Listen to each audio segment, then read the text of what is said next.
And welcome back. Across the African continent, a powerful new conversation is taking shape. One that places women leadership in law at the center of building a fairer, more inclusive justice system. As the world prepares for the 70th sessions of the United Nations Commission on the Status of Women, a groundbreaking series of Africa Intergenerational Dialogues is bringing together young women in law, senior justice leaders and feminist advocates to co-create a continent-wide vision for justice. Their collective insight will culminate in a Pan-African dialogue this December, and the launch of the African Feminist Statement set to influence global discussions at the CSW 70, well, and hopefully beyond. South Africa hosts its dialogue on the 2nd of December, and one of the organizers joins us now here in studio, the founder of Madhlopa Brand Reputation Management and the driving force behind the event, Luyanda Madhlopa, who is with us. Luyanda, good afternoon. Thank you so much for your time. Really do appreciate it.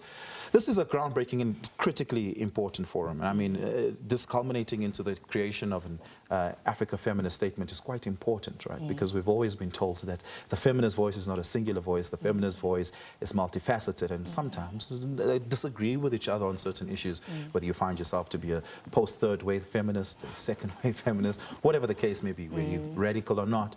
But it's important that a singular statement comes about, and that hopefully will influence justice systems across the world. Talk to us about how you want that to play out.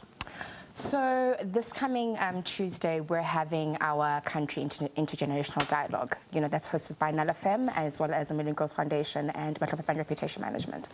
The whole point of this dialogue is for us to have different voices giving these solutions and presenting them to CSW 70. Because a lot of the times we work in silos, so then when the work is delivered in silos, I don't think the various organizations see the strength in the individual voices. So with this Pan-African dialogue, this continental dialogue, we're coming together, regional voices, continental voices, and we're setting a standard to say that, you know, this is us, this is women of the continent, these are our issues. We want access to justice on many, many levels, just not only gender-based violence, but economic justice, land justice, you know, education justice. And this is why this conversation is important. What does justice look like? Justice looks like women and girls being able to go to school. It looks like women and girls being able to feel safe. It looks like women and girls, especially women, having access to land and not being treated and given the status of children when they're wanting to access land. That's what justice looks like. It looks like women and children and just society not going to bed hungry. You know, and that's a part of the economic justice that we're talking about. That's what justice looks like. Let's talk about how this intersects with cultural identity, because on the African continent, that's critically important. Yes. Let's talk about access to land, for instance. Yeah. Land is not just a stoic asset that is beholden in African countries, African cultures. Oftentimes, the cultural identity and ritualistic practices have an important relationship with the land. For instance, some cultures believe that the man who's the head of the family should be the sole custodian and owner of the land, and that often is the basis upon which women are excluded from land ownership. I would imagine that that would be a difficult crucible to cross in these conversations. Difficult? No, I don't think so, because we're ready to have that conversation, especially as South Africa with our reforms and our, you know, our legislation and our laws that have done so well for our women in terms of just like policy writing. But if you look at the rest of the African continent, women are generally treated and given the status of children. Therefore, they don't have the access to land. So one of the reasons why this conversation is also important is to teach other countries how South Africa has done it and how we've gotten our women and our girls certain rights. Yeah, let's talk about these conversations being intergenerational, because you mentioned something very important, that women are often infantilized in talking about certain things on the continent, such as land ownership, for instance, and economic rights. But it being intergenerational means it's bringing together women from all ages, different walks of life and generations. That's, I would imagine, an important part, because there's that cross-transfer of new ideas, old lessons and principles to ensure that they harmonize. How important is it for you that this is intergenerational? It is very, very important, because, you know, the intergenerational element is also part of our African culture. You were talking about culture just early on and how we are as Africans. And the passing down of knowledge from the older generation to the younger generation is really what we've always done over the years. And all of a sudden, there just came a point in our lives where we were not wanting to have, or not wanting to sit in the same room and have these conversations. It always seems like we're at conflict and we're at loggerheads. But I think the more intergenerational conversations we have, the more solutions come out that are wholesome.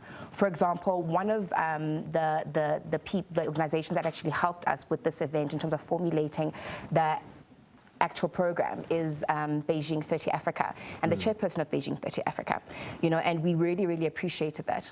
Yeah. I would imagine so. Let's talk about this being a dialogue effectively. How do we ensure that this is not just a dialogue, that it translates into action, into policies, but not just in an aspirational way, in a real tangible way? So how we do this is, we have these set of dialogues that are occurring across the continent over the next couple of weeks. But what we're doing after these dialogues is that each country is coming out with a statement that is going to be delivered next year at CSW 70. And the statements are going to come across as a Pan-African statement, but there's going to be a South Africa statement, there's going to be a Tanzanian statement, there's going to be a Sudanese statement. Yeah. And those statements hopefully will then be ratified in local laws, local policies. That is our hope, and that is why we did this from not only a country or just a silo perspective. We did this all together and in large groups, because we feel and believe that our voices are better when we stand as a continent and instead of us being in silos. This dialogue brings together women, particularly from the legal fraternity, to be a part of these conversations. Let's talk about what roles those organizations play: bar associations, law schools and law clinics, and of course the various stakeholders that make up the legal fraternity that ultimately end up shaping what our legal and jurisprudential realities look like. No, definitely. So specifically for this event, we've actually looked at academic institutions, and we've reached out to them to actually help us formulate the Johannesburg Statement. And we've looked at also women human rights defenders who are mostly within the legal fraternity to actually help us also guide this conversation and come up with the statements that we're going to come up with. And that is the role that we have, within the legal fraternity. Yeah. I have to leave it there. Luyanda, thank you so much for your time. Thank you so much for coming, and really do appreciate it, and all the best for the 2nd of December as these dialogues unfold. Luyanda Madhlopa is a brand reputation manager and, of course, the force behind this event.